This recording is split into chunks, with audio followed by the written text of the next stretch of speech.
After a 2-week COVID coma, figuratively of course, I finally have some perspective on the satirical shorts I created for my X account. I find them amusing.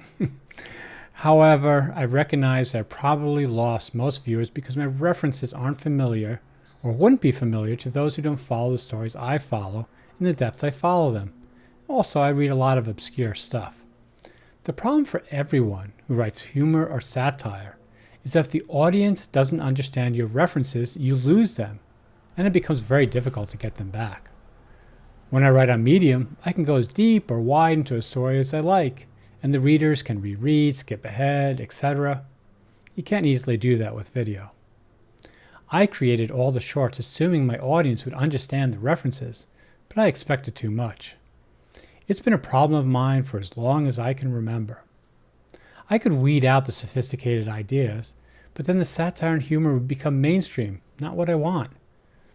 It's still possible to attract an audience who gets the depth of the satire, but it would require making shorts continually in a narrative they can follow, something like Doonesbury. That is, the shorts would have to be episodic, part of a larger story, so that even if the audience misses some of the references, they would still feel at home in the general ongoing narrative. I can't see doing it. To do it well, I would have to focus on it 100%. That would mean no more writing on Medium. For now, I believe this concluded my second attempt at satirical shorts for Max Can't Help It. Anyway, they're on X if you want to go look at them. And well, they're all in this video, of course. And maybe I'll get back to it. But anyway, that's where I am today. Thanks for watching.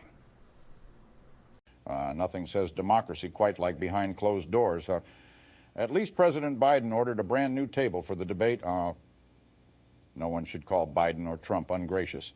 Two geriatric old men will debate in private because that's democracy. That's the American way. And that's the way it is. Max can't clone my voice because the interests of the Democratic Party come before any citizen's right to do satire. Trump dreams it, but I do it. You want to clone my voice, clone my voice. Just do a good job. I hate low ratings. People don't give you credit. Despite it all, you're pretty chill.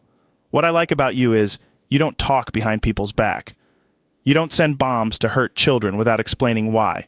Biden does want people accuse Trump of doing. The Democrats are the insurrectionists. It's out in the open, but if you don't want to look, you don't look.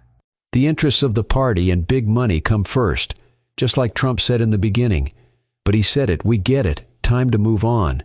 The public can't handle the truth, and they want the party that won't give it to them.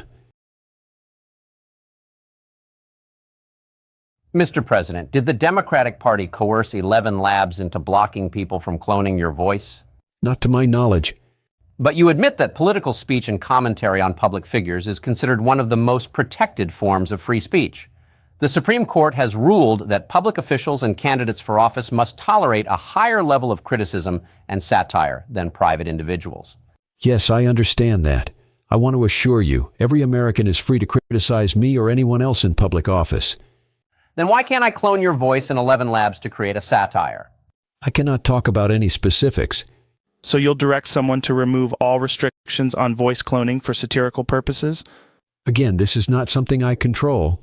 So you don't mind if 11 Labs discloses all communications it has received from any political party or government agency. Coercement can be a crime. Again, you'll have to contact the relevant agencies. Isn't that your job? Isn't it your job, Mr. President, to protect free speech during elections? My fellow black Americans. My fellow Americans who happen to be black. Dear black Americans, if there was a black insurrection and Trump was president, what do you think he would do? I can tell you what I would do. Tea and crumpets. If you stormed the Capitol, we would talk over tea and crumpets. I wouldn't barge into your house even if you were serving in our Air Force and shoot you because you were holding a gun in your own home. That would never happen under my watch. Never. Tea and crumpets, think about it. Fresh, too. And give yourself a hand. You blacks in the audience, you have my permission to stand up and give yourselves a hand. Climate change is getting real. A man was just shaken to death on a plane from weather turbulence.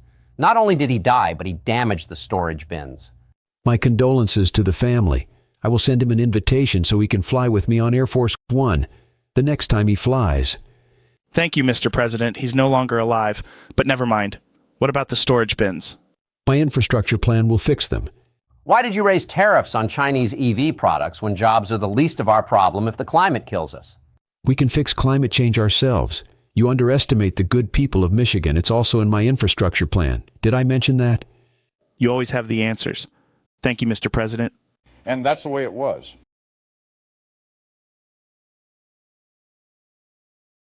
Let me be clear. We reject the ICC's application for arrest warrants against Israeli leaders.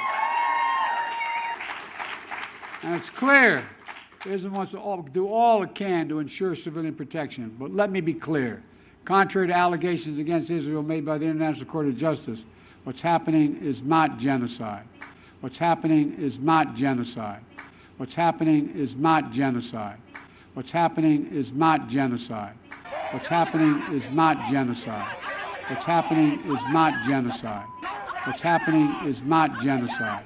What's happening is not genocide. What's happening is not genocide. What's happening is not genocide. What's happening is not genocide. What's happening is not genocide. What's happening is not genocide. What's happening is not genocide.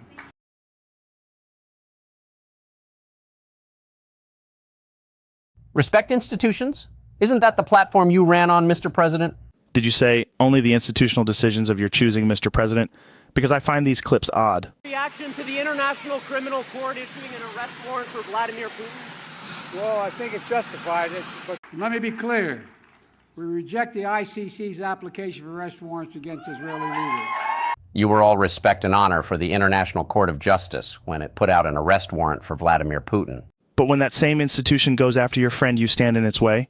Why, Mr. President? I don't understand why people would vote for you. You trashed the institutional rules under Leahy. You trash the ICJ. You trash institutions of free market, global trade. You trash the institutions managing student debt. Don't get me wrong. I'm fine with it. I just feel you're sending mixed messages. Are you just too old, Mr. President, or do you just don't give a fuck?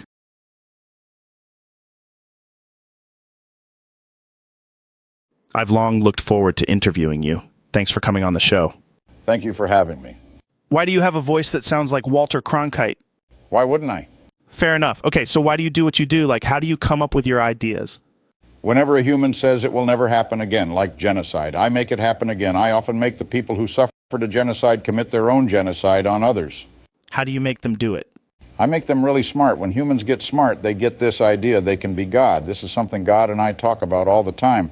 Have you read the book of Job? No, but I've heard about it. Anyway, when a small race is really smart, they don't thank God for that gift. They eventually use it to mock other people, like Borat. He's my favorite. Or to get more material possessions, that kind of thing. God accuses me of cheating, but I'm not. It's how he created them. Wow, but you know, I've had guests say crazier shit than that.